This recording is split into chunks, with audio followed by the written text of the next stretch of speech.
आइए आज की क्लास का जो है पहला सवाल हल करते हैं। देखिए बोला गया है एक घड़ी की मिनट की सुई की लंबाई 10.5 सेंटीमीटर है। मिनट की सुई द्वारा 10 मिनट में तय किया गया वर्ग सेंटीमीटर में क्षेत्रफल क्या होगा। देखिए घड़ी की बात हो रही, तो घड़ी में जो है मिनट की सुई होती है आपकी। घड़ी में जो है मिनट की सुई है, उसके द्वारा जो है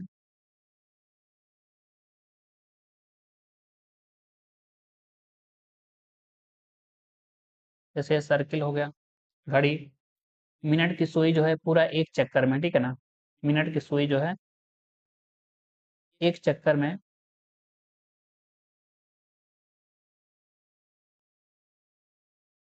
एक चक्कर में यानी कितना, एक चक्कर लगाती है यानी पूरा कितना 360 डिग्री घूमती है। यानी कितने मिनट में, एक चक्कर यानी 60 मिनट यानी 1 घंटे। आप 1 घंटा भी कह सकते हैं। यानी अगर मिनट की बात करें, क्योंकि हमको 10 मिनट में तय दूरी निकालना है, यहाँ पे बोला गया कि 10 मिनट में तय दूरी।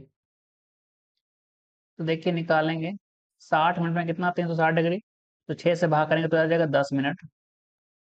तो 10 मिनट में हो जाएगा कितना आपका, इधर 6 से भाग करेंगे तो 60 डिग्री, यानी 10 मिनट में कितना जाती है 60 डिग्री।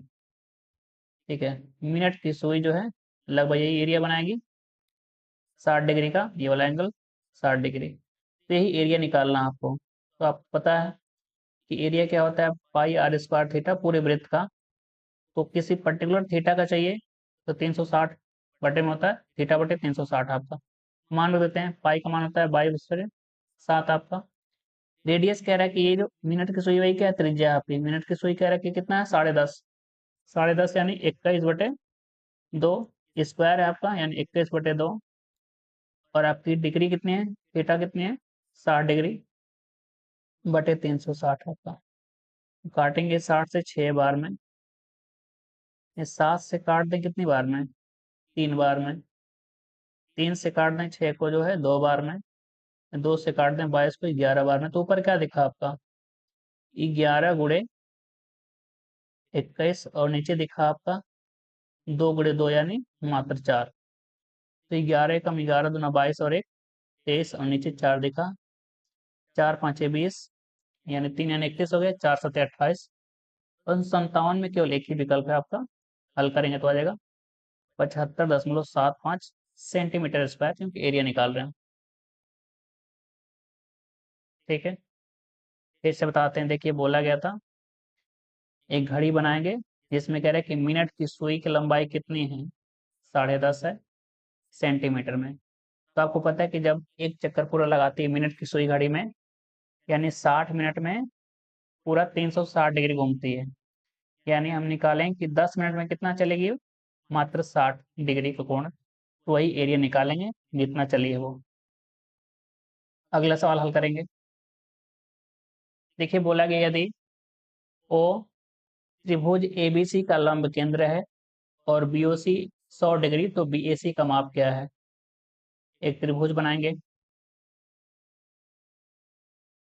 और कह रहा है सवाल में कि अगर इसका नाम दे दें हम ए, ये बी है और ये सी। तो हमें लंब केंद्र बनाना है, यानी सिर से जो है सामने वाली भुजा पे लंब डालिए। सिर से सामने वाली भुजा पे लंब डाल दे यहाँ से, ये हो गया। यहाँ से हल करें, ठीक है, टेढ़ा मेढ़ा हो गया, आप समझ जाइएगा। तो कह रहे हैं कि बी ओ सी, ये जो है केंद्र ओ दिया है और बी ओ सी का माप दिया है 100। ये कितना है आपका, ये 100 डिग्री है, बी ओ सी आपका 100 है। तो यहाँ भी कितना दिखता है 100 डिग्री। ये 90 है तो ये भी 90 होगा आपका। तो ये कितना दिखेगा, चतुर्भुज दिखता है ना आपको। ये पॉइंट, ये पॉइंट, ये पॉइंट और ओ मिला के क्या बनेगा, एक चतुर्भुज। और इसमें देखेंगे चतुर्भुज के सभी अंतःकोणों का फल कितना होता है 360 डिग्री। तो आप देखेंगे ये भी 90 है आपका, ये भी 90 यानी 180। यानी इन दोनों का फल 180 होना चाहिए, जिसमें से अकेले 100 है तो ये कितना बचा आपका, ये 80 डिग्री बचेगा। तो पूछा है बी ए सी क्या है, बी ए सी तो हो जाएगा एंगल बी ए सी 80 डिग्री आपका। ये हो जाएगा आंसर नंबर थर्ड, तीसरा ऑप्शन आपका।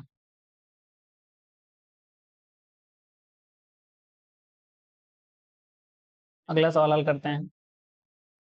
देखिए बोला है कि x% प्रति वर्ष की दर से साधारण ब्याज पर 3 वर्षों में एक निश्चित राशि कह रहे कि 5,472 रुपये हो जाती है, और उसी दर पर साधारण ब्याज पर 7.5 वर्षों में वही राशि कह रहा है कि कितना हो जाती है, 6,930 रुपये।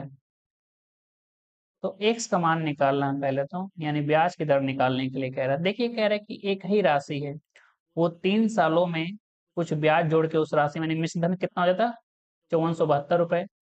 वही राशि जो है अब साधारण ब्याज पर ही 7.5 वर्षों में कितना होती है, 6,930।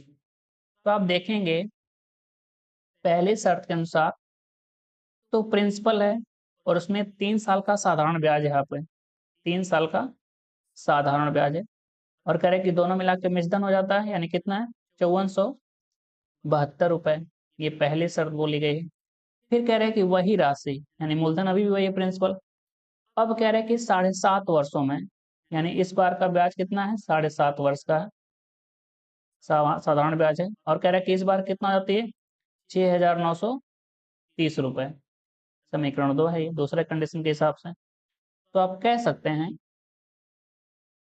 कि अगर इसका अंतर करें तो प्रिंसिपल से प्रिंसिपल कट जाएगा, तो अंतर कितना दिखेगा, ये 4.5 वर्षों का साधारण ब्याज। 4.5 वर्षों का साधारण ब्याज कितना दिखेगा, इसमें अंतर करिए, ये हो जाएगा 10 में 2 जाएगा, दिखेगा 8 आपको, ये 12, 7 जाएगा तो 5 हो जाएगा, 8 में 7 जाएगा 4, यानी 1 हो जाएगा। यानी 4.5 होता कितना है, 9/2 साल का ब्याज कह सकते हैं। ये है 1 4 5 8, काटेंगे 9 से, 9 1 कम 9 हो गया, 5 यानी 9 6 54, 9 दूना 18, यानी 1 साल का ब्याज कह सकते हैं। साधारण ब्याज कितना दिखेगा आपको, 16 दूना 32 और 2 दूना 4, 324 रुपए। तो हमको निकालना है क्या, पहले तो प्रिंसिपल, ताकि हम ब्याज की दर निकाल सकें। तो देखिए 1 साल का ब्याज कितना है, 324 रुपए। तो 3 साल का ब्याज निकाल सकते हैं, क्योंकि यहाँ पे 3 साल का ब्याज जुड़ गया, ये मिश्रधन मिला है, तो 3 साल का ब्याज निकालेंगे।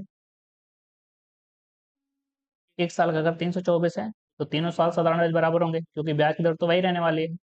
तो हो जाएगा 300 का 900 और 24 यहाँ 72, यानी 972 रुपए।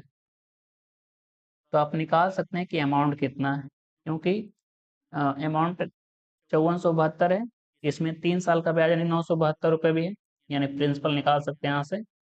तो मूलधन हो जाएगा 5472 माइनस 3 साल का ब्याज 972 आपका, तो 0 0, 14 में से 9 हो जाएगा तो 5, और ये प्रिंसिपल कह रहा है 45 रुपये। तो आप ब्याज की दर निकाल सकते हैं। कह रहा है कि कितना ब्याज मिला था 1 साल में, 324 कितने पे, 4500 पे, और ब्याज की दर यानी गुणे 100% निकालेंगे। 2 जीरो से 2 जीरो हटाएंगे आप,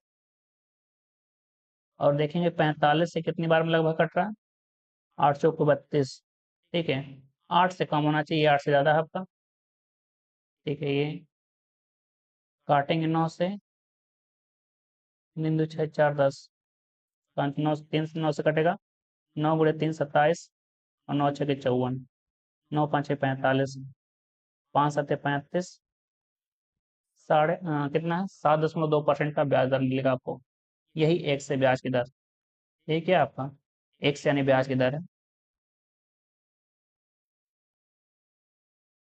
देखिए बोला गया था कि x% प्रति वर्ष की दर से साधारण ब्याज 3 वर्षों में एक निश्चित राशि 5472, यानी ये आपका जो मिश्रधन है 3 साल के बाद, इसमें क्या है, मूलधन और 3 साल का ब्याज है, और यहाँ पे कह रहा है कि वही राशि यानी वही मूलधन इस बार कितने साल का ब्याज लेके आ रहा है, 7.5 साल का, और कितना हो जाता है, यानी मिश्रधन कितना होता है, 6,930 रुपए। तो आप कह सकते हैं कि सीधा अंतर ले सकते हैं 4.5 साल का ब्याज का, क्योंकि यहाँ पे 3 साल का ब्याज है और यहाँ पे 7.5 साल का। तो अंतर लेंगे तो 4.5 साल का ब्याज सीधा कितना दिखेगा, इन दोनों में अंतर देखेंगे, मिश्रधनों में अंतर, जो कि 1458 के बराबर है। यानी 1 साल के ब्याज निकालेंगे 324 रुपए, तो हमको 3 साल का ब्याज चाहिए, ताकि हम इसमें से घटाएं तो हमको मूलधन मिल जाए। मूलधन निकालेंगे, फिर वहां से ब्याज की दर निकालेंगे। अगला सवाल हल करेंगे। बोला है कि अशोक ने 2592 रुपए निवेश किए जब उसने एक टेक्सटाइल कंपनी में 108 रुपए प्रति शेयर मूल्य वाले शेयर खरीदे। शेयरों का अंकित मूल्य 100 रुपया था। वर्ष के अंत में कंपनी ने 12.5% लाभ अदा किया। अशोक को कितना लाभांश मिला? तो कह रहे कि कुल निवेश कितना किया? 2592 और 108 रुपए प्रति शेयर, यानी शेयरों की संख्या, नंबर ऑफ शेयर निकालते हैं हम लोग। शेयर की संख्या कितनी है? टोटल खर्चा कितना किया? 2592 और यहाँ पे कह रहा है कि 108 रुपए का एक शेयर। तो हल करेंगे तो 25 बार तो जाएगा नहीं, क्योंकि 25 वाट हो जाएगा, 227 चला जाएगा। 24 बार में कटेगा, 24 कम 2400, 24 वाट हो जाएगा 192। हाँ ठीक है, तो हो जाएगा 24 शेयर, हो जाएगा 24 शेयर। अब एक शेयर पे लाभ निकालना है कि कितने का लाभ। तो कह रहे हैं कि शेयर का जो अंकित मूल्य यानी 100 रुपए का था वो, और कह रहे हैं कि कंपनी ने अंत में लाभ कितना अदा किया? 12.5। 100 पे कितना है? यानी एक शेयर पे कह रहा है कि लाभ है 12.5 का, एक शेयर पर लाभ।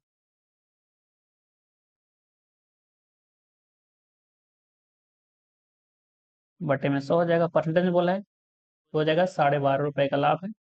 तो निकालेंगे 24 शेयर पर लाभ कितना हो जाएगा। 24 गुणे 12.5 का मतलब होता है 25 का आधा, काटेंगे, और 12 गुणे 25, 12 5 60, 12 दूनी 24, 300। 300 रुपए का टोटल प्रॉफिट होना चाहिए आपका।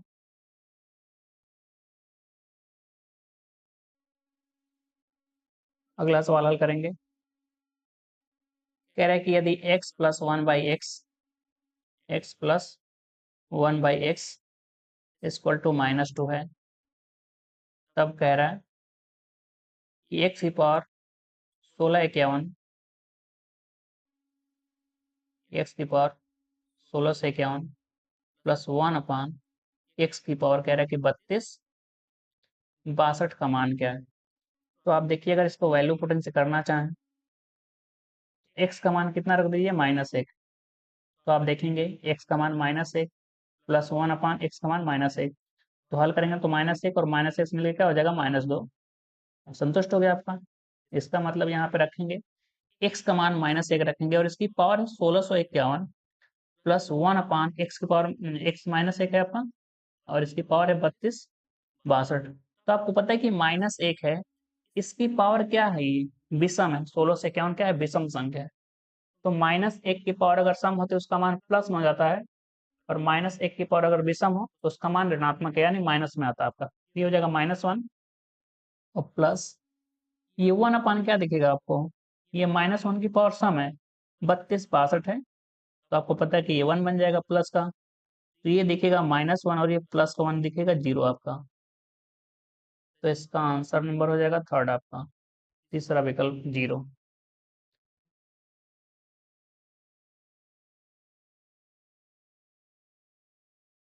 अगला देखिए, बोला गया है एक ट्रेन 80 किलोमीटर प्रति घंटा की गति से एक निश्चित दूरी तय करने में 1 घंटा 12 मिनट का समय लेती है। यदि गति को 25% बढ़ा दिया जाए तो दूरी के 25/3 को तय करने में कितना समय लगेगा। सबसे पहले तो दूरी निकालते हैं कि दूरी है कितनी। चाल गुणे समय, चाल तो है कितने की? 80 की, और समय कितना लग रहा है? 1 घंटे 12 मिनट। तो 1 घंटा तो पूरा है, 12 मिनट कितना होता है 1 घंटे में? 1/5, यानी जगह 5 एकम 5 और एक 6/5 घंटे। 6/5, 5 से काटेंगे 16, 16 5 80 और 16 छके 96, ये हो जाएगा किलोमीटर डिस्टेंस है ये। कह रहे हैं कि उसने अपनी गति बढ़ा दी 25%, तो दूरी के 25/3 को तय करने में कितना समय है? समय निकालना है आपको। समय कैसे निकालते हैं? दूरी बटे चाल। दूरी है टोटल कितनी? 96, लेकिन हमको पूरा नहीं जाना है, कितना ना इसका 25/3 हिस्सा जाना है। ये हो गया दूरी, नीचे चाल। चाल पहले थी 80, अब कह रहे हैं कि चाल को हम बढ़ा रहे हैं कितना? 25%, तो बढ़ के कितना? 125%, यानी 125/100। तो 3 से काट दें इसको, ये कटेगा 3 तिहाई 32 बार में। 25 से काट दें 5 बार में, 25 से काट दें 4, 4 से 80 को काट दें 20 बार में। तो नीचे दिखेगा, ऊपर दिखेगा 32 गुणे 25, और नीचे दिखा कितना? 20 गुणे 5 यानी 100। 20 गुणे 5 यानी सीधा 100 कर लेते हैं। 20 गुणे 5 100, तो हो जाएगा ऊपर 25 से काट दें 4, 4 से काट दें 8 बार में, यानी टोटल 8 घंटे लगेंगे आपको।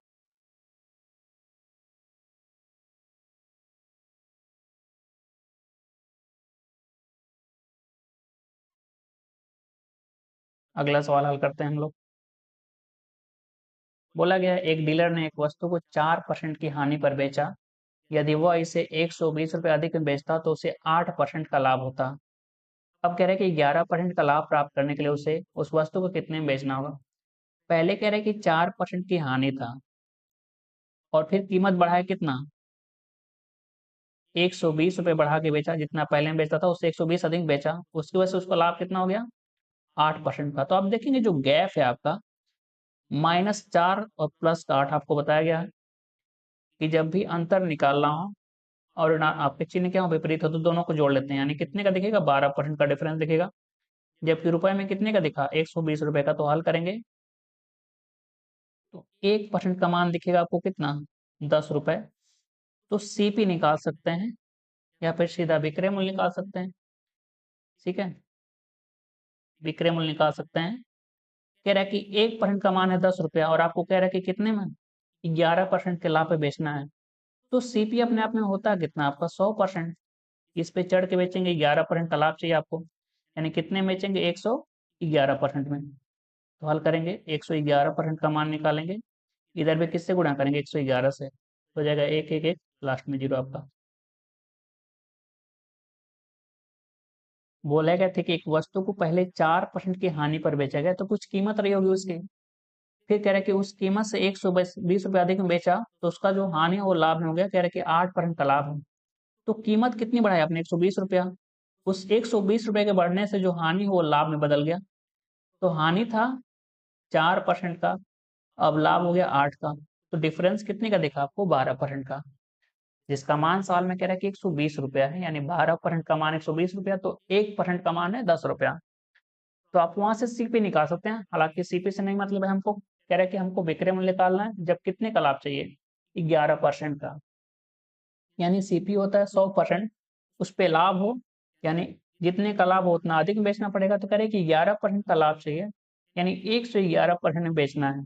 तो 1% को जो है 111% बनाने के लिए हमने किससे गुणा करी, 111 से। तो इधर भी हम 111 से गुणा करेंगे, तो 10 गुणे 111 हो जाएगा 1110 रुपये, आपका पहला आंसर। अगला सवाल करते हैं। एक कार 80 किलोमीटर प्रति घंटा की गति से शुरू होती है, और इसकी गति हर 2 घंटे में 8 किलोमीटर प्रति घंटा बढ़ जाती है। यह कितने घंटे में 432 किलोमीटर की दूरी तय करेगी। देखिए हमको जाना कितना है, 432 किलोमीटर। आपको स्पीड दे रखी है शुरुआत में कितनी है, 80 किलोमीटर प्रति घंटा। पहली बात तो ये देखिए कितना लगेगा, 8 पंजे 40, 5 घंटे से, ठीक है, थोड़ा सा ज्यादा होना चाहिए, ठीक है, 6 घंटे तो लगेगा नहीं, 8 6 48, 480 किलोमीटर हो जाएगा आपका, अगर हम स्पीड ना भी बढ़ाएं तब भी। इसके बाद ये भी नहीं होगा आपका 6 घंटे वाला, क्योंकि 80 गुणे 6 कितना होगा, 480 किलोमीटर। ठीक है, तो ये दोनों हो सकते हैं, तो 5 घंटे है, तो 5 घंटे 30 मिनट। देखिए पहले घंटे की अगर बात करें, हर 2 घंटे में, पहले 2 घंटे की अगर बात करें, ठीक है ना, पहले 2 घंटे में कितना जाएगा ये, 1 घंटे में 80 जाता है, 2 घंटे में कितना जाएगा, 160 किलोमीटर। फिर अगले 2 घंटे में इसकी चाल बढ़ गई, क्योंकि पहले घंटे में कितनी थी वो, 80 किलोमीटर प्रति घंटा, अब बढ़ती कितनी है वो, 8, तो कितनी जाएगी, 88 किलोमीटर प्रति घंटा।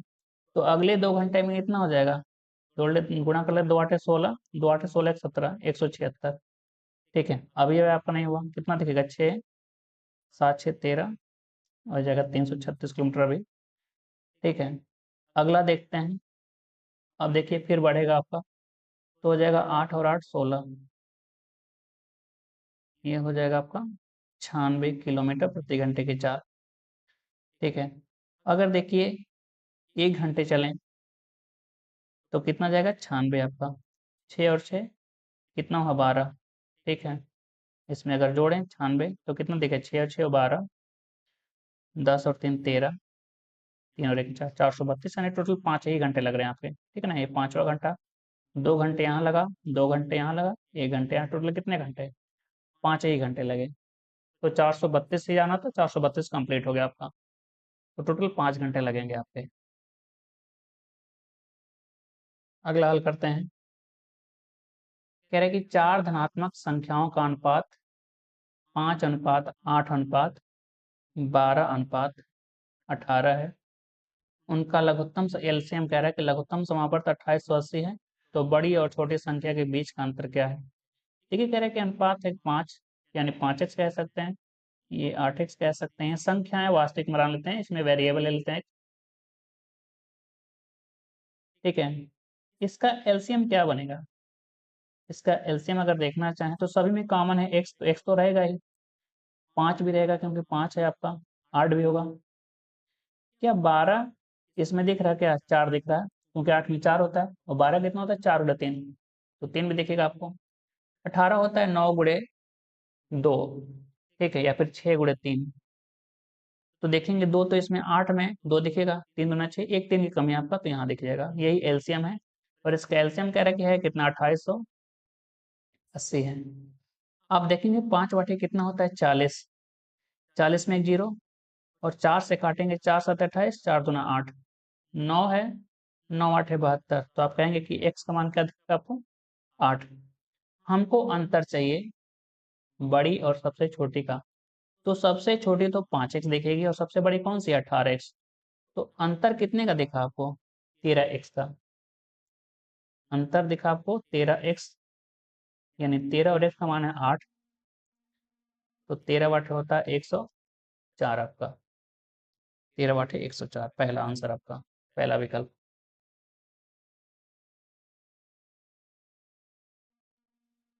अगला सवाल हल करेंगे। एक पति और उसकी पत्नी की विवाह के समय औसत आयु 25 वर्ष थी। विवाह के समय, तो आप कह सकते हैं कि विवाह के समय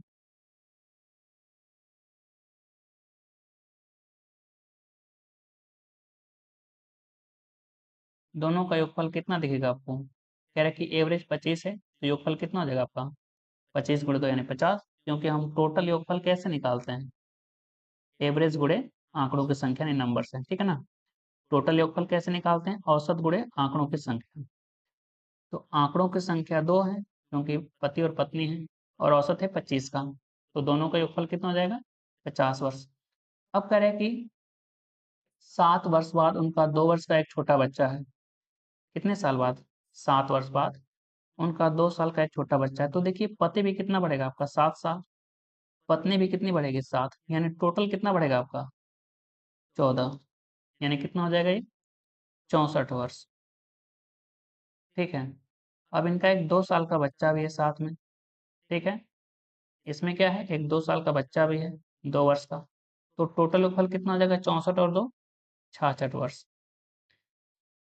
अब कह रहे हैं कि वर्तमान में परिवार की औसत, यानी परिवार का मतलब इसमें पति भी है, पत्नी भी, और अब 2 साल का बच्चा भी है।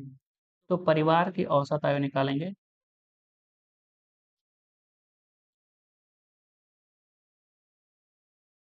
औसत आयु ये हो जाएगा 66। और अब 3 लोग हैं, क्योंकि एवरेज कैसे निकालते हैं हम लोग? टोटल योगफल बटे आंकड़ों की संख्या। तो योगफल कुल आयु कितना है? 66 वर्ष का। और कितने लोग हैं? पति, पत्नी और बच्चा एक। तो हो जाएगा, भाग करेंगे तो 22 वर्ष हो जाएगा आपका। कौन सा विकल्प है? 21 और 22, ये दूसरा वाला विकल्प। देखिए, बोला गया था विवाह के समय पति और पत्नी की जो औसत आयु है 25 वर्ष है। तो औसत अगर 25 वर्ष है दो लोगों का, तो टोटल योगफल हो जाएगा 50। अब 7 वर्ष बाद बोला है, उनका एक 2 वर्ष का बच्चा है। तो देखिए, 7 साल बाद हमको औसत आय चाहिए। तो देखिए, पति कितना बड़ा हुआ? 7 साल। ये भी कितना बड़ा होगा? पत्नी भी 7 साल।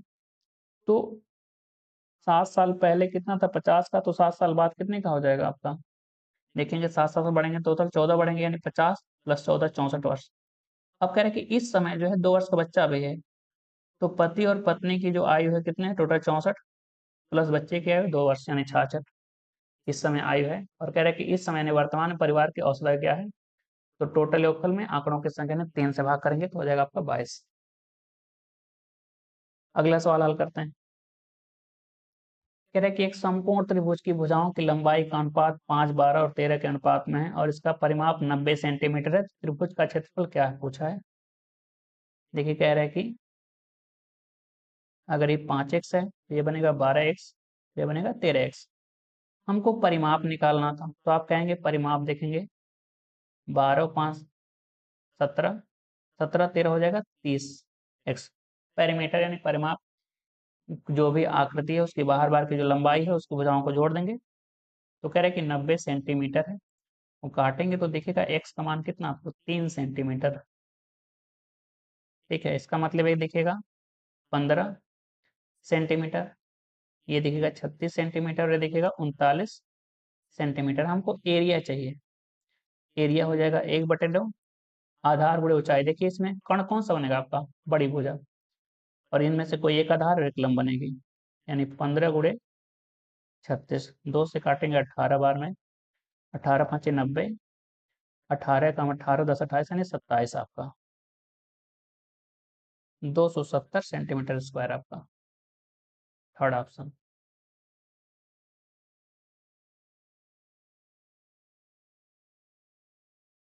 अगला सवाल कह रहा है कि एक व्यक्ति दो वस्तुओं को 9,180 रुपये प्रत्येक पर बेचता है, यानी एक वस्तु को कितने बेचता है, 9,180 रुपये में बेचता है। उससे एक वस्तु पर 8% का लाभ होता है और दूसरे पर कह रहा है कि 15% की हानि होती है। उसका कुल लाभ या हानि रुपए में निकालना है। तो आइए हल करते हैं। ये रेशियो से भी कर सकते हैं, तो रेशियो से कर लेते हैं। सीपी से एसपी अगर हम बात करें तो देखिए बोलेंगे पहले वस्तु पे कह रहा है कि क्या है, उसको 8% का लाभ है। तो 8% का मतलब होता है कितना, 8/100 यानी 4 से काटेंगे तो 2/25 दिखेगा आपको। ठीक है, यानी कह रहा है कि 25 का सामान है तो उस पर 2 का लाभ है, क्योंकि लाभ है। तो कितने बेचेगा, 27 में। यहाँ पे कह रहा है 15% की हानि है दूसरे पे। 15% का मतलब 15/100, तो 5 से काटेंगे तो 15 कटेगा 3 बार में और 100 कटेगा 20 बार में। और ये हानि है, यानी 20 का सामान अगर है तो उस पर 3 की हानि है। तो कितने बेचेगा, 17 में। देखिए पहले वस्तु को बेच रहा है 27 में, जबकि दूसरे को बेच रहा है 17 में। जबकि सवाल में बोल रहा है कि दोनों को हम बेच रहे हैं बराबर कीमत, यानी 9,180 में प्रत्येक पर बेचता है। यानी इसको बनाने के लिए बराबर है, यहाँ 17 से गुणा कर दें, यहाँ 27 है। अब देखेंगे विक्रय मूल्य बराबर हो गया आपका। तो पहले तो तुलना करते हैं। ये 17 गुणे 25 सीपी, 17 पचे 85, 17 दूना 34 और 8 कितना हो जाएगा आपका, ये हो जाएगा, हाँ 17 पचे कितना हो जाएगा आपका 85, 8 हो गया, 17 दूना 34 और 8 हो जाएगा 42 आपका, प्लस सीपी को सीपी में जोड़ेंगे, 27 दूना 54, 540 रुपये दूसरी वस्तु का सीपी आ गया। पहली वस्तु का सीपी, दूसरी वस्तु सीपी, टोटल सीपी लागत मूल्य गया, यहाँ विक्रय मूल्य निकालेंगे। देखिए दोनों का कीमत क्या है, विक्रय मूल्य कीमत बराबर है, तो कह सकते हैं कि एक की कीमत कितना है उसका दोगुना कर लेंगे। 17 7 होता है 119, 11 बच गया।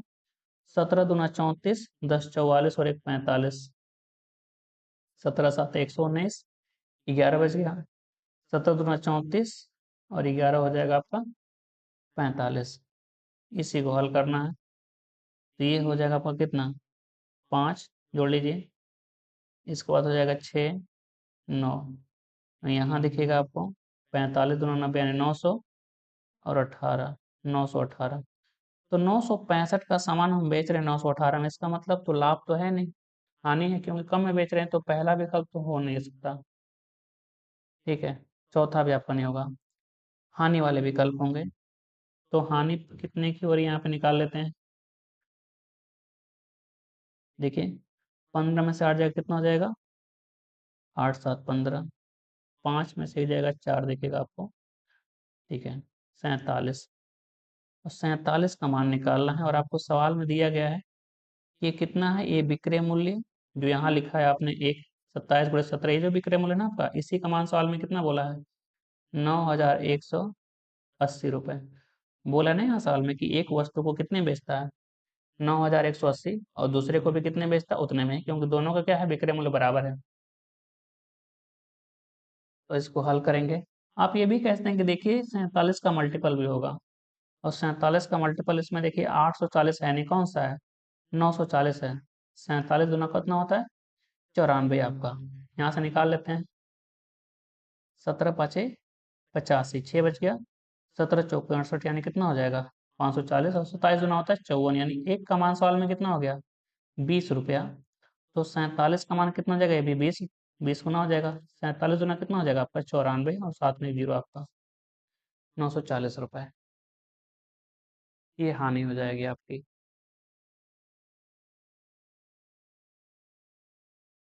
अगला सवाल हल करते हैं। देखिए बोला है कि 100 करनी में 3 मीटर ऊंचाई की एक इमारत 60 डिग्री के कोण पर सूर्य द्वारा प्रकाशित होती है। एक व्यक्ति पी भवन की छाया की नोक से 200 मीटर अधिक दूरी पर है। व्यक्ति पी के लिए इमारत के शीर्ष का उन्नयन कोण क्या है। आइए देख लेते हैं। एक इमारत है,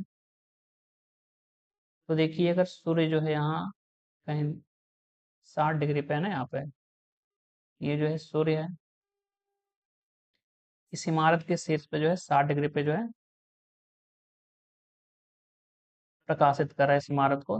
तो एंगल कह रहा है कितना है, 60 डिग्री पे ना, ये जो है 60 पे है, यहाँ पे 60 है, ठीक है ना, ये 60 पे है, तो ये भी कितना होगा, 60 पे होगा, क्योंकि अगर इसके पैरेलल खींचें तो ये भी 60 पे होगा। और कह रहे हैं कि इस छाया की जो नोक है इससे 200 मीटर अधिक दूरी पर एक व्यक्ति है।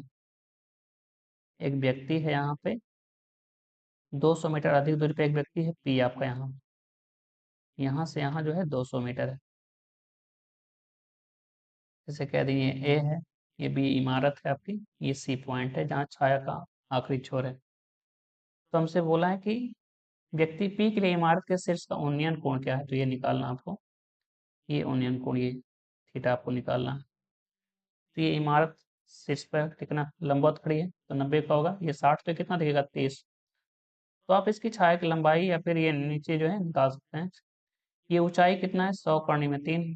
तो आपको पता है किसी भी ट्रायंगल की अगर हम बात करें समकोण वाले में, अगर ये 90 हो, ठीक है, एक 60 और एक 30, तो आपको पता है कि 30 के सामने अगर क्या हो, एक इकाई हो या फिर x हो, तो 60 के सामने 30 वाले भुजा के, जो 30 के सामने भुजा उसका कितने गुना होता है, √3 गुना होता है, यानी कितना हो जाएगा, उसी भुजा का √3 गुना। तो 60 के सामने कितना है, 100 करने में 3, इसका मतलब 30 के सामने क्या रहा होगा, 100 रहा होगा, तभी तो इसका रेट तो गुना होगा सामने आपका, करने में 3 गुना। तो आप कह सकते हैं ठीक इसी तरीके से आप देखेंगे यहाँ कितना आपका ये 300 है, तो आप चाहें तो tan लगा सकते हैं लंब बटे आधार, या फिर सीधा भी कह सकते हैं कि tan थीटा। अभी आपने देखा कि ये आपका टोटल कितना है, ये 300 है नीचे, और ये कितना है, 100 करने में 3, यानी 100 करने में 3 का करने में 3 गुना ही 300 है। इसका मतलब ये टोटल कितना दिखेगा आपको, 60 का, और ये कितना दिखेगा, 30 का। देखिए 30 के सामने जो भुजा है आपकी 100 करने में 3 है, तो इसी का √3 गुना क्या होगा, 60 के सामने, पूरा एंगल जो है 60 है, इसी के सामने कितना है, इसी भुजा का रेट, तो रेट करने में 3 गुना, तो हो जाएगा 300 आपका, यानी कितना दिखेगा, 30 डिग्री। आप कह सकते हैं यहाँ से tan थीटा भी लगा सकते हैं, tan थीटा बराबर कितना हो जाएगा, लंब बटे आधार। लंब है आपका 100 करने में 3, आधार है 300, तो 2 जीरो कटेंगे, तो दिखेगा tan थीटा करने में 3, काटेगा 3 को तो 1 बटे करने में 3 दिखेगा। तो थीटा कितना दिखा आपका, क्योंकि tan थीटा जो है 1 बटे करने में 3 कब होता है आपका, बताइए, 30 पे, क्योंकि 60 पे कितना होता है, करने में 3, तो हो जाएगा थीटा का मान करने में 30 डिग्री आपका, थर्ड आंसर। अगला सवाल हल करते हैं। एक राशि पर 5 वर्षों में 8% प्रति वर्ष की दर से 3,040 रुपये का साधारण ब्याज प्राप्त होता है, राशि क्या है। ठीक है, ये केवल ब्याज की बात कर रहा है। तो देखिए ब्याज अगर हम बात करें परसेंटेज में साधारण ब्याज की, तो कैसे निकालते हैं हम लोग, R% इंटू टी से। तो कह रहा है कि ब्याज की दर है कितना 8% और समय कितना है 5 वर्ष का, और ब्याज कितने के बराबर 30-40 के। 8 5 40%। कमान सवाल में कितना है 30-40, एक एक जीरो काटते हैं। तो आपसे पूछा राशि, तो आप सीधा भी निकाल सकते हैं कि 4% का मान, या फिर एक का भी मान निकाल सकते हैं। 4% का मान कितना है 304 रुपये। तो हल करके देखिएगा 1% का मान कितना 4 7 28, 4 6 24, यानी प्रिंसिपल कितना होता है आपका 100%। 100% तो हो जाएगा 7600 रुपये आपका। 7600 बी आंसर आपका। दूसरा, ब्याज जो है परसेंटेज में साधारण ब्याज की बात कर रहे हैं, कैसे निकालते हैं, ब्याज की दर और समय की गुणा कर लीजिए, परसेंटेज में आ जाएगा आपका। तो कह रहा है कि ये ब्याज जो है 40% मिला है, जबकि रुपए में कितना है 3040 के बराबर करके निकालेंगे 1% का मान, फिर वहां से प्रिंसिपल निकालेंगे 100%। अगला सवाल हल करेंगे। दो संख्याओं का लघुत्तम समापवर्त और महत्तम समापवर्त कह रहा है कि 154 और क्रमशः 5 है, ठीक है ना। यानी एलसीएम की बात करें, कह रहा है 154 है, और अगर एचसीएफ की बात करें तो कह रहा है कि 5 है मात्र। और एक संख्या भी आपको दे रखी है कि एक संख्या कितनी 11 है और दूसरी आपको निकालनी है, लेकिन दूसरी का 1/10वां पूछा है। तो आपको पता है कि किसी भी दो संख्या की अगर हम बात करें, तो दो संख्याओं का जो गुणनफल होता है, यानी पहली संख्या गुणे दूसरी संख्या बराबर उन संख्याओं का लसा बट गुणे उन संख्याओं का मसा। किसी भी दो संख्या का गुणनफल जो है उन संख्याओं के लसा और मसा के गुणनफल के बराबर होता है। एक संख्या को 11 है, दूसरी को n मान लेते हैं, और कह रहे हैं कि एलसीएम है 154 और यह है कितना 5। तो 11 से काटेंगे, 11 कम 11, 4 44, 14 12।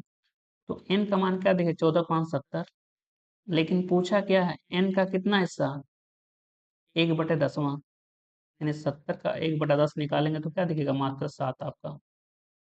कौन सा है पहला वाला आंसर आपका। ध्यान रखेंगे, जब भी दो संख्याओं की बात करेंगे तो उनका जो लसा और मसा गुणनफल होता है उन दोनों संख्याओं के गुणनफल के बराबर होता है। अगला सवाल हल करेंगे। एक लड़का 20 किलोमीटर प्रति घंटे की गति से चलते हुए अपने स्कूल में 30 मिनट की देरी से पहुंचता है।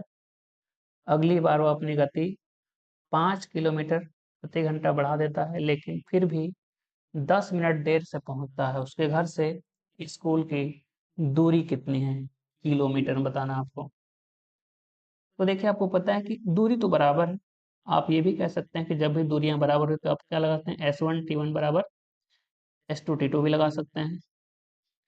इसी को अगर ये कहें कि S1 बटे क्या होता है S2 बराबर क्या होता है T2 बटे T1, क्योंकि जब भी दूरी बराबर हो, क्योंकि दूरी बराबर होता है चाल गुणे समय, जब भी दूरी बराबर हो तो चाल और समय एक दूसरे के क्या होते हैं व्युत्क्रमानुपाती हो जाते हैं। तो चाल का अनुपात आपको पता है, कह रहे कि पहले था 20 किलोमीटर प्रति घंटा, फिर उसने अपनी गति बढ़ा दी 5 किलोमीटर प्रति घंटा, तो कितना हो गया अब 25 किलोमीटर प्रति घंटा। तो चाल स्पीड की बात करेंगे तो रेशियो क्या दिखा आपको, 5 से काटेंगे 4, ये 5। तो टाइम का रेशियो देखिएगा 5 से 4 इसी का ठीक उल्टा। तो आप देखेंगे कि गैप कितने का है एक का, जबकि सवाल में चेक करते हैं। देखिए जब 20 किलोमीटर प्रति घंटा की चाल से गया तो उसको देरी हुआ कितने का 30 मिनट का, लेकिन जब 25 किलोमीटर प्रति घंटे की चाल से गया तो अभी भी देरी ही है आपका, अभी भी लेट है 10 का। इसका मतलब अंतर कितने का है मात्र 20 मिनट का है। तो एक का मान 20 है, तो देखिए 100 का मान 5 का मान कितना दिखेगा आपको 100 मिनट। तो आपसे पूछा है दूरी, तो दूरी कैसे निकालते हैं चाल गुणा समय। आप यहाँ से भी निकाल सकते हैं, यहाँ समय कितना हो जाएगा 80 मिनट आपका, तो चाल लेनी पड़ेगी ये वाली। तो 20 किलोमीटर प्रति घंटे की चाल से गया तो कितना लिया समय 100 मिनट आपका। हमको किलोमीटर में चाहिए तो घंटे में बदलेंगे, तो 20 से काटेंगे 3 बार में, यानी हो जाएगा 100/3 किलोमीटर डिस्टेंस आपका।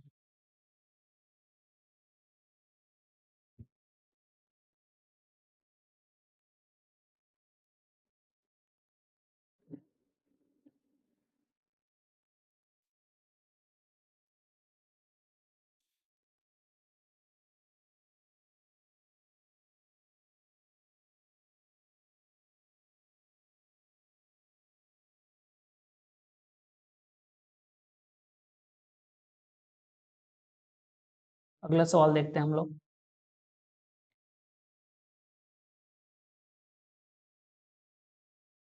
कह रहा है कि 2 करनी में 3 मीटर की इमारत की ऊंचाई को दो बिंदुओं ए और बी से देखा जाता है। बिंदु बी इमारत से बिंदु ए की तुलना में 1 मीटर दूर है। यदि ए और बी से ऊंचाई के कोण पूरक कोण है। ऊंचाई के कोण जो है पूरक कोण है, तो इमारत से बिंदु बी की दूरी क्या है, ये बनाते हैं पहले इसको। कह रहा है कि एक इमारत है और कह कि इमारत के जो है तल से, धरातल से दो बिंदु हैं। कह रहे हैं कि ए है और इससे दूरी पर है बी, आपका यहाँ पे ले लेते हैं।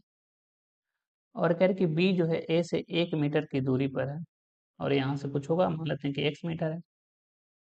और कह रहे कि जो ऊंचाई है आपकी कितनी है, 2 करनी में 3 मीटर है। तो कह रहे कि जो ऊंचाई की जो कोण है उसके बारे में बताना है। और कह रहा है कि जो कोण है आपके पूरक कोण बनते हैं, यानी 90 के हैं, ठीक है ना। पूरक कोण जो है उनका योगफल कितना होता है, 90 पे होता है। इसी को कॉम्प्लीमेंट्री बोलते हैं। और जो संपूरक होते हैं आपके सप्लीमेंट्री वाले, वो होते हैं 180 डिग्री। उन दोनों कोणों का योगफल कितना होता है, 180 सप्लीमेंट्री का, और कॉम्प्लीमेंट्री का होता है 90 वाला। तो अगर आप देखिए तो 90 पे होगा आपका। अगर ये थीटा है तो कह रहे हैं कि ये ए और ये बी पे जो कोण बनते हैं पूरक हैं, यानी कॉम्प्लीमेंट्री हैं। तो ये थीटा है तो कितना दिखेगा, 90 माइनस थीटा, 90 माइनस थीटा। तो आप लगा सकते हैं टेन। अगर हम त्रिभुज छोटे वाले में लगाएं, इस वाले में अगर इसको नाम देना चाहें तो इसको सी और इसको डी देते हैं। तो सी डी ए में अगर टेन थीटा लगाएं, टेन थीटा, तो लंब बटे आधार यानी 2 कर्ण में 3 बटे क्या दिखेगा, एक्स। अगर हम बड़े वाले त्रिभुज में लगा दें, त्रिभुज सी डी बी में, तो टेन दिखेगा 90 minus theta, ten 90 minus theta. इसमें भी लंब बटे आधार दिखेगा, 2 कर्ण में 3। आधार तो इस बार क्या होगा, 1 प्लस एक्स, आपका 1 मीटर और x मीटर यानी 1 प्लस एक्स। तो आप कह सकते हैं कि टेन 90 माइनस थीटा होता है कितना, काट थीटा, 2 कर्ण में 3 बटे हो जाएगा 1 प्लस एक्स दूसरा आपका। उन दोनों गुणा कर लेते हैं, समीकरण 1 और 2 की। समीकरण 1 और 2 की गुणा करिए तो दिखेगा tan theta into cot theta. Left hand side में क्या दिखेगा आपको, टेन इंटू काट, और राइट में दिखेगा 2 कर्ण में 3 बटे एक्स गुणे 2 कर्ण में 3 बटे 1 प्लस एक्स। तो ये तो कट जाएगा आपका, तो इधर 1 हो गया, फिर एक गुणा कर लेते हैं। तो ये दिखेगा आपको x इंटू एक्स प्लस 1 और बराबर क्या दिखेगा, 2 कर्ण में 3 गुणे 2 कर्ण में यानी 4 3 12 आपका। ठीक है, तो इसी को हल करिए, एक्स स्क्वायर प्लस एक्स और बराबर देखेगा 12 आपका। या फिर सीधा मान उठा कर लेते हैं कि x का ऐसा क्या मान रखें, ठीक है, कि 12 देखें, 3 रखें, 3 4 12, ठीक है ना। हाँ, x का मान अगर हम देखिए 3 रखते हैं तो x प्लस 1 कितना दिखेगा, 4, 4 3 12 भी। तो आपसे पूछा क्या है, इमारत से बिंदु बी की दूरी, यानी ये वाली दूरी, यानी 1 प्लस एक्स का मान पूछा है। यहाँ क्या दिखा आपको, 4 आपको दिखा, 4 मीटर।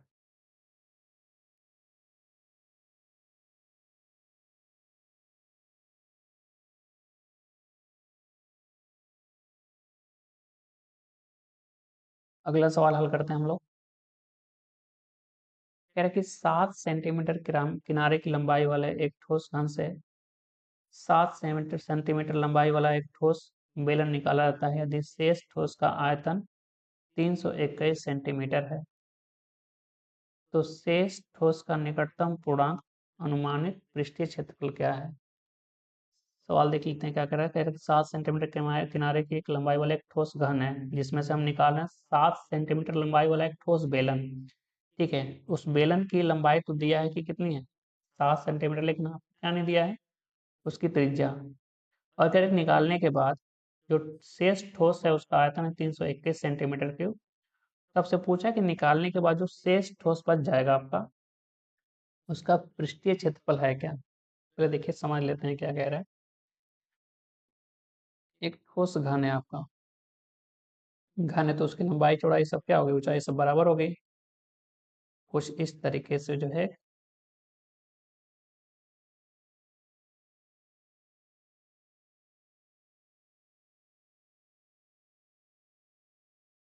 ठीक है ना।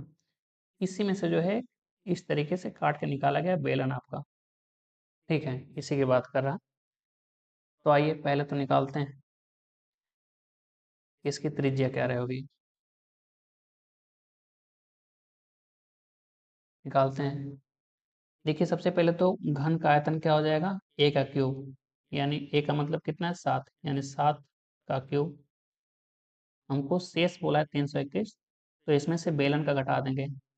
बेलन का होता है पाई आर स्क्वायर एच, पाई का मान 22/7, आर का मान आपको नहीं दिया है, मान लेते हैं आर है, आर स्क्वायर यानी 2 बार लिखेंगे। एच यानी कितना बोला है 7, और कह रहे घटाने के बाद जो शेष ठोस है उसका आयतन 321 है। इसी को हल करना है। 7 से तो ये कट गया 7 बार में, यानी कह सकते हैं कि 22 गुणे आर स्क्वायर बराबर कितना हो जाएगा, 7 का क्यूब होता है 343, और ये माइनस दिखेगा 321, तो यहाँ दिखेगा डिफरेंस तो 22 का हो गया आपका, यानी 22 आर स्क्वायर, तो 22 से 22 कटा तो आर स्क्वायर में 1, तो त्रिज्या कितनी दिखेगी 1 सेंटीमीटर आपकी। जो आपने बेलन काट के निकाला है उसकी त्रिज्या है 1 सेंटीमीटर। तो पहली बात हमको तो निकालना क्या है, शेष ठोस का जो है क्षेत्रफल निकालना है। तो देखिए शेष ठोस का क्षेत्रफल में क्या क्या दिखेगा आपको, पहली बात तो देखिए उसमें दिखेगा आपको 4 दीवारों का क्षेत्रफल, या फिर पूरा भी ले सकते हैं, दिखेगा 6 a², क्योंकि घन का संपूर्ण पृष्ठभूमि क्षेत्र होता है 6 गुणे भुजा का स्क्वायर, क्योंकि 6 सतह होती हैं। उसके बाद इसमें क्या जोड़ दीजिए आप, बेलन का जो आपका वक्र पृष्ठ है, क्योंकि आपने काट के निकाला है तो अंदर भी तो एक सतह बनेगी, तो ये दिखेगा 2πRh, और आपको माइनस करना होगा जो सतह आपकी, जो बेलन के टॉप और जो नीचे की बॉटम की जो सरफेस है उसको घटाना होगा। तो एक जो बेलन होता है उसकी सतह सरफेस कहते होती है ऊपर वाली, टॉप की सर वृत्ताकार, और नीचे की भी वृत्ताकार, दोनों की बराबर होती है। तो पाई आर स्क्वायर और ये भी पाई आर स्क्वायर, तो दिखेगा 2πr², तो घटाएंगे 2πr², 2 गुणे πr², इसी को हल करना। तो 6 गुणे 7 का स्क्वायर प्लस 2 गुणे 22/7, और आर का मान कितना दिखेगा 1, और एच तो 7 था, 2 गुणे 22/7, और आर का मान 7 गुणे 7 आपका, ठीक है। आर का मान तो 1 है ना आपका, ये 1 है आपका, ये 7 है, और ये 1 गुणे 1 दिखेगा। 7 से देखिए 7 कट गया, पहली बात तो 49 गुणे 6, यानी 6×9 = 54, उसके बाद 6×6 = 24, 5×29 294, और प्लस 22×44 माइनस 7, 22 गुणे 2/7, 7 से काटें तो लगभग देखिए, लगभग में पूछा है आपका, 7 से काटेंगे 22 को 3 बार में, 3×2 = 6, लगभग 6 घटा लेते हैं हम लोग, तो देखिएगा 294 प्लस 6 घटाएं तो कितना दिखेगा आपको 38, आपको जोड़ के देखिए कितना जा रहा है, 8 से 14, 8 4 12 है ना, 8 4 12 आपका, 10 3 13, 2 1 3, 332 के आसपास होना चाहिए विकल्प जो भी आपका हो, ये आपको दिखा थर्ड वाला।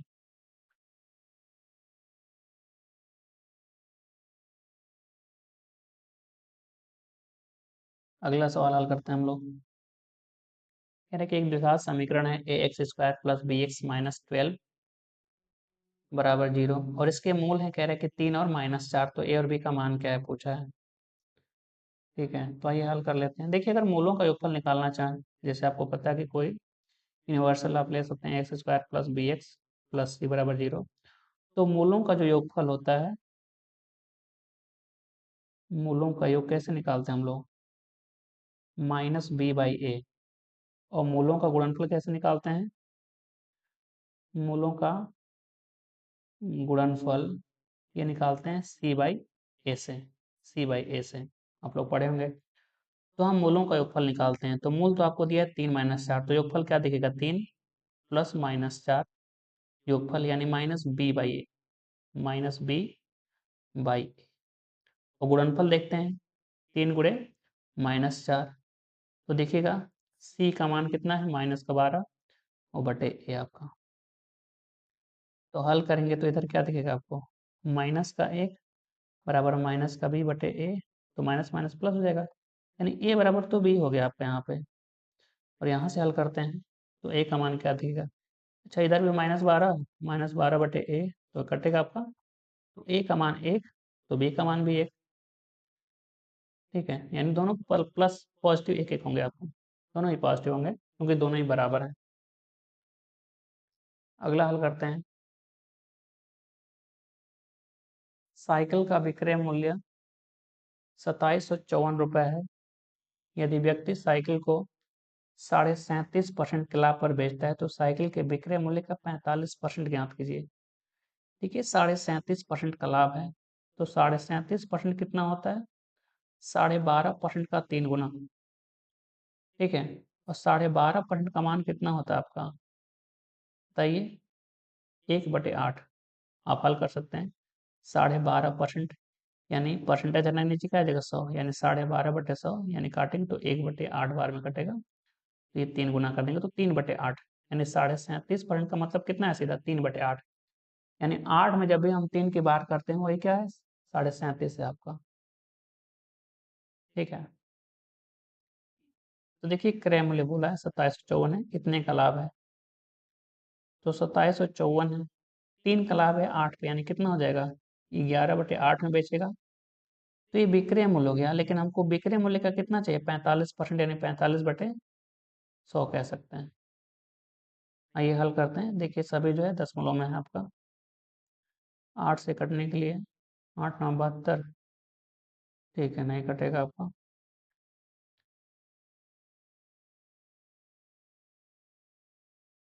4 से 2 से काट सकते हैं, ठीक है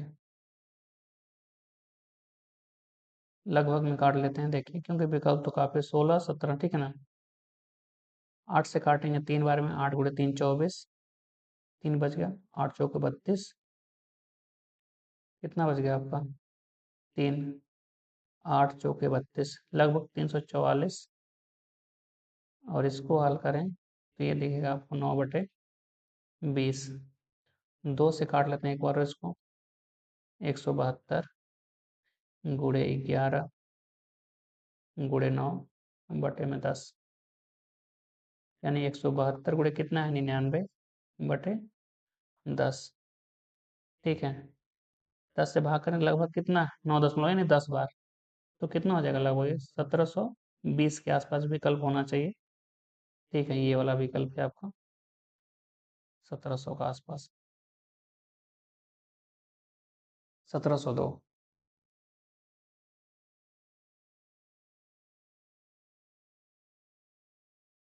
अगला सवाल हल करते हैं हम लोग।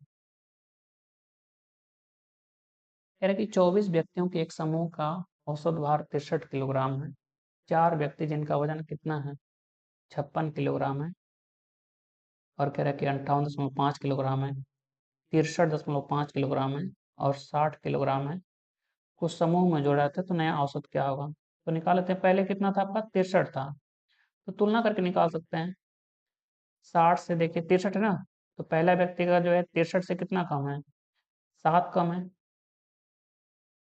उसके बाद दूसरे का भी कम है, कितना आपका 3 और 1.5 4.5, 4.5 कम है क्योंकि कितना 58.5 है, तो 63 होने के लिए कितना चाहिए और 4.5 चाहिए। उसके बाद देखेंगे ये 63.5 है, यानी कितना ज़्यादा है 0.5 ज़्यादा है आपका। अगले में क्या है 60, यानी कितना कम है 3 कम है, यानी साइज औसत में क्या होगी, कम ही होगी पहली बात तो। ठीक है, क्योंकि सभी लोग कम लेके आ रहे हैं औसत, तो औसत में कम ही होगी, तो आपका 63 वाला नहीं हो पाएगा ज़्यादा वाला, 63 भी नहीं होगा क्योंकि सभी अगर 63 के जी लेके आते तो 63 रहता है, यानी इन दोनों में से किसी एक की संभावना है। तो आप हल करेंगे इसको तो दिखेगा ये 4 माइनस का 7 4 11 और 3 14, 14 की कमी है कितने लोगों पे, पहले थे 24, 4 और आ गए यानी कितने पे 28 पे, तो काटेंगे तो 1/2 यानी कितना दिखेगा 0.5 की कमी हो रही है औसत में, यानी 63 केजी में से 0.5 घटाएंगे तो कितना दिखेगा 62.5 औसत भार दिखेगा। थर्ड वाला आंसर आप अगला सवाल हल करते हैं। देखिए बोला कि यदि b बराबर c हो तो दिए गए संख्याओं का लघुत्तम समापवर्त ज्ञात कीजिए। यदि b बराबर c हो, ठीक है, इसको हल कर लेते हैं, b में चेंज कर लेते हैं क्योंकि c जो है एक बार है। आइए देख लेते हैं क्या दिया गया। देखिए a की मैक्सिमम पावर क्या है, क्योंकि हमको एलसीएम लेना है ना। a की मैक्सिमम पावर देखें कहाँ पे, 8। तो आपके एलसीएम में a की पावर 8 तो होनी ही चाहिए। यहाँ पे नहीं तो नहीं हो सकती, इन तीनों में ही हो सकती है। इसके बाद b की मैक्सिमम पावर क्या है, यहाँ पे 5 है, यहाँ पे भी 5 है। तो b की मैक्सिमम पावर क्या ले सकते हैं, 5 आप ले सकते हैं। और c की जो है मैक्सिमम पावर क्या ले सकते हैं हम लोग, कहाँ पे मैक्सिमम है, यहाँ पे 2 है, c पे यहाँ पे 9, देखिए यहाँ पे 9 है आपका, कितना है 9, तो c की पावर 9।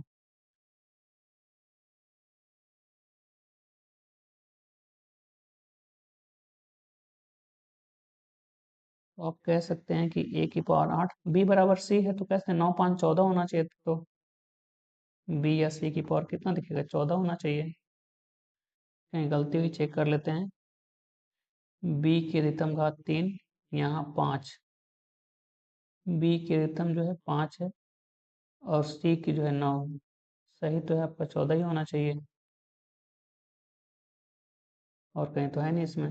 b की पावर 9 है, यहाँ पे c की पावर एक, यानी b की पावर कल 10 ही होगा आपका। b बराबर c है ना आपका, तो लिख सकते हैं a की पावर 8, b और c बराबर तो b स्क्वायर कह सकते हैं। ये b और c यानी b की पावर 4 कह सकते हैं a। अगले में a की पावर 8 और केवल b की पावर क्या दिखेगा, 5।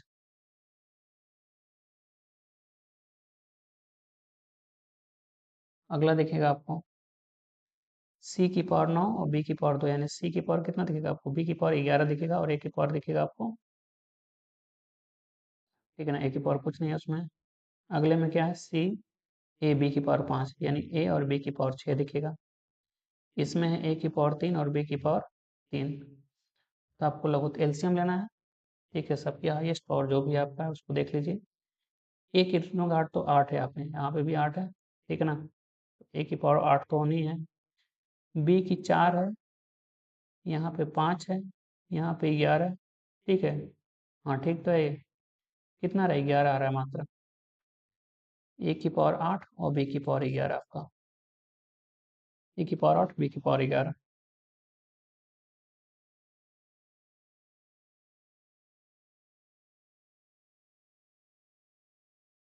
ठीक है, क्योंकि b जो है c के बराबर है ना, तो b को c के बराबर रख के चेक कर लीजिए। a की अधिकतम घात 8 आ रही है, b की 11 आ रही है आपकी। अगला सवाल हल करते हैं।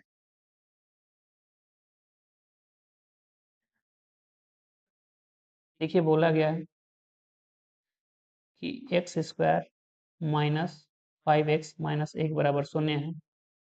तो x की पावर 6 माइनस x की power 4 plus x square minus 1 और बट्टे में जो है एक्स क्यूब का मान ज्ञात करें।